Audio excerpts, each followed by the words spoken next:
Hola, bueno, bienvenidos a un capítulo más del blog. Hoy vamos a hablar sobre derechos de los presos.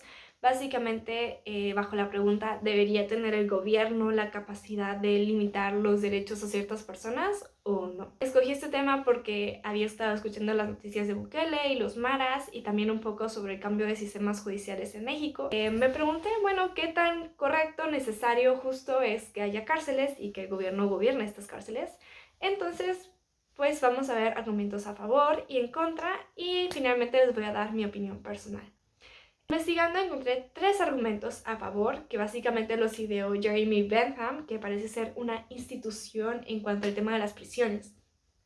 Y lo que dice son 3 puntos. Primero, que las cárceles incapacitan a los delincuentes para que ya no puedan cometer más delitos, que básicamente es, pues los quitas de tus calles y los metes a estos lugares donde los tienes presos.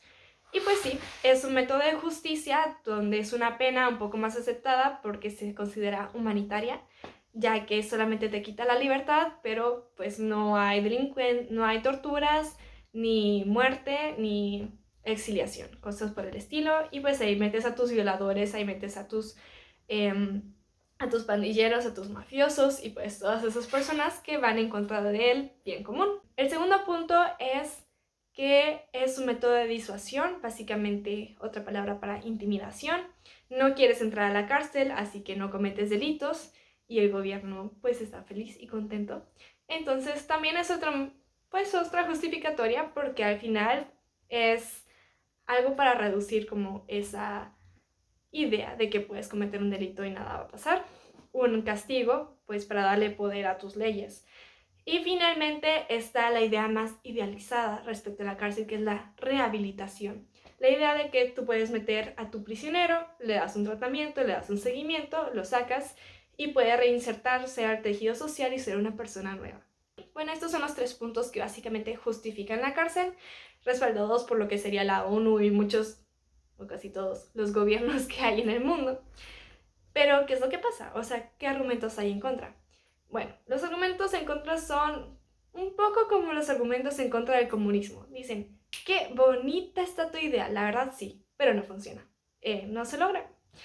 ¿Y qué vemos? Bueno, en primer lugar, la rehabilitación no se logra, porque hay un estigma en cuanto a las cárceles, porque las condiciones dentro no son favorables, porque hay corrupción, porque hay tortura y porque al final la persona que entra un poco más metida en la delincuencia de lo que entró. Entonces personas que incluso cometieron delitos leves salen sin poder reinsertarse al tejido social, conseguir un trabajo, ver a su familia e incluso hablar con sus amigos sin ser violentados de cierta manera por la sociedad. En segundo lugar, porque no se respetan los derechos humanos. La ONU dice, la cárcel está genial porque solo es el derecho de libertad y los otros se mantienen, pero no. En las cárceles son donde se dan muchas torturas, donde se dan muchas violaciones. De hecho, en México hay hasta un 41% de mujeres violadas en las cárceles por la policía, por los marines. Y el caso de las mujeres embarazadas y los hijos nacidos en cárceles es todo un rollo, porque al final estás viendo el derecho del niño de estar con su madre y el derecho de la mamá de criar a su hijo, pero están en condiciones tan desfavorables que dices tal vez sea mejor que se vaya con algún familiar. Entonces ves estos movimientos confusos que hay en cuanto a lo que serían los derechos humanos dentro de una cárcel. Y finalmente, porque la prisión es una herramienta de control del gobierno o de abuso de poder del gobierno. Y que sí, bueno, o sea, el gobierno pues es el que tiene todas estas leyes, pero al final se pueden dar penas no justificadas o que hay encarcelamiento de políticos, de periodistas, como en muchos casos de las dictaduras aquí en Latinoamérica o en el mundo. Entonces vemos como hay estos abusos de poder en cuanto a la cárcel, que es un castigo muy aceptado por la sociedad. Y en cuanto a mi opinión personal, yo creo que el gobierno sí debería tener poder para quitar ciertos derechos como castigo a la delincuencia. Obviamente hay una necesidad de pues, castigar a estas personas y la cárcel sí es la opción más humanitaria a pesar de todas sus fallas.